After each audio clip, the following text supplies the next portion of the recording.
Hello and welcome to Xbox Classics. In this installment, the game is Freaky Flyers, released and published by Midway in 2003 for the Xbox, GameCube, and PlayStation 2.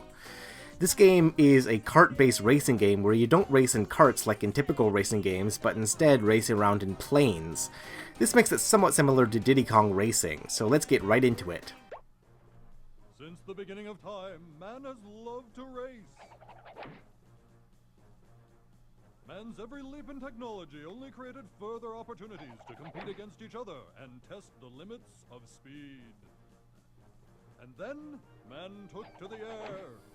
And now, the sky becomes the arena for the greatest race of them all. A competition that has drawn entrants from all walks of life, from several different tax brackets, from every rounded corner of the globe, all gathered for this monumental event in the world of aviation. All of these pilots and many, many more will fill the sky in the Freaky Flyers race. So what are you waiting for?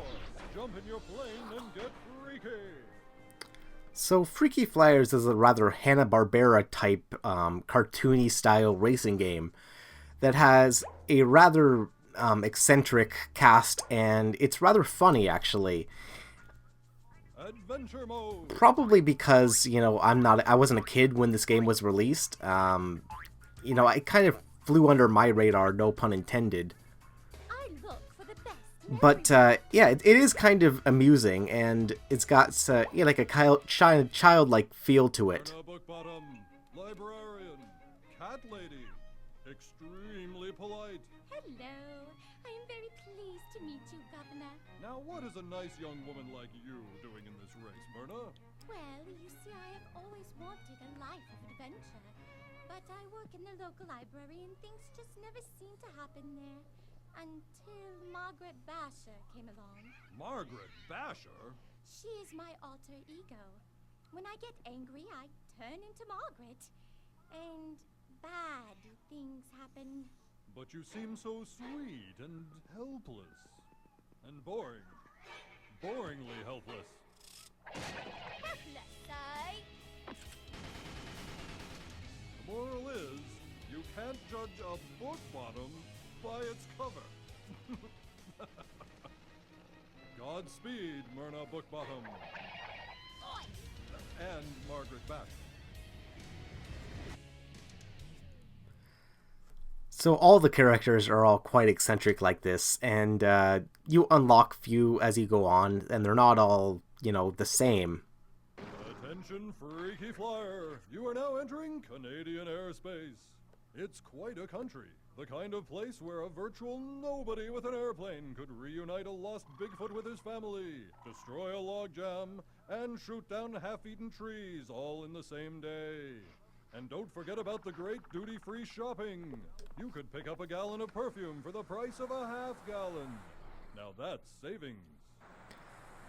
So as you can see through this flyby of the stage, Freaky Flyers is rather interesting in that there's not just a linear path to your goal. You can choose how you proceed. There's all kinds of shortcuts, all kinds of little nooks and crannies that you can fly through, and it makes the stages far more interesting than your typical kart-based racing game.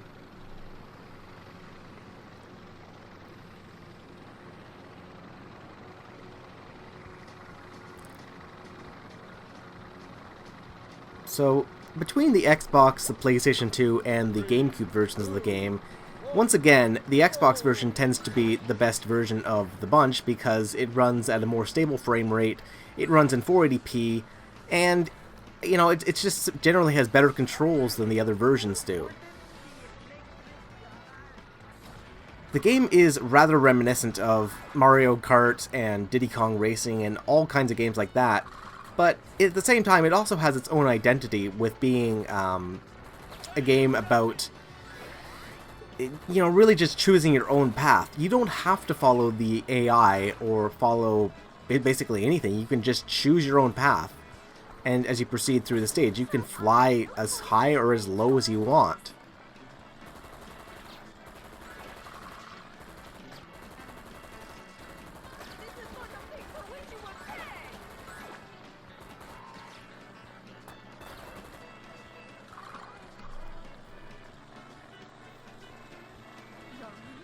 The purpose of the acorns is basically like kind of like the coins in the original Mario Kart games, where they don't make you faster, but what they do is give you the ability to carry 2 items at a time, and then you can pick up those items through those flying question marks.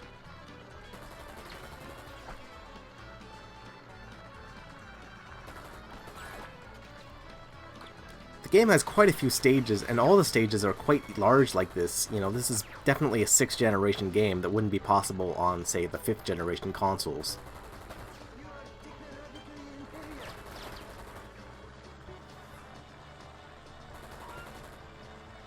As you race, you have other goals to accomplish besides just coming in first place. If you shoot all these markers, or you can find certain characters or hidden events in the stage as well.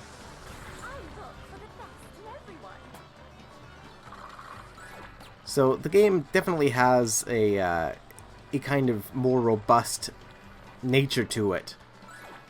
Is it better than Mario Kart? No, it's not. It's not better than a lot of racing games that I've ever played, but at the same time, it is rather amusing, and the game is not very expensive to pick up these days.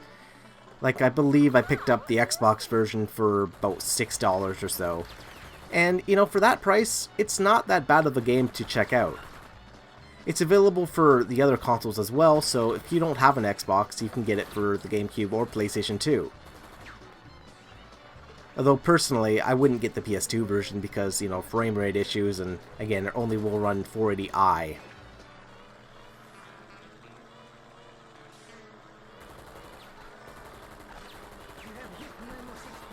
So you have machine guns which you can fire at your opponents who have health bars, and that's the green health bar. You can destroy their craft, which is going to render them basically inoperable for a few seconds, where you can pass them, and then they'll repair. And the same thing can happen to you.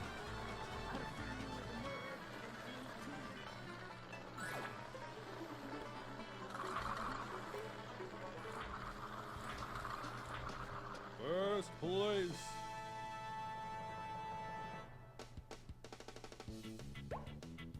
So these are the other goals that you can accomplish, but I only did the 2 of them.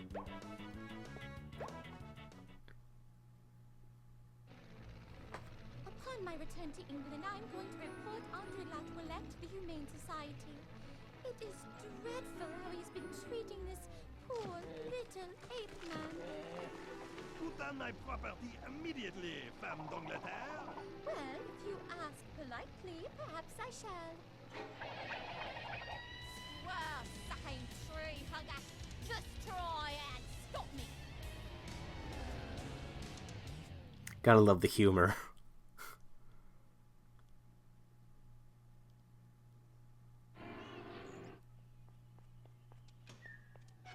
Hello, Madame Bookbottom. Yes? Who is that? It is I, Andre La Toilette. Oi! It's a squirt-sucking tree hugger! I wanted to apologize for yelling at you earlier. I get sensitive with matters concerning my big food. Oh, that's quite sweet of you, love. Yeah, real sweet. Now bugger off! Excusez-moi.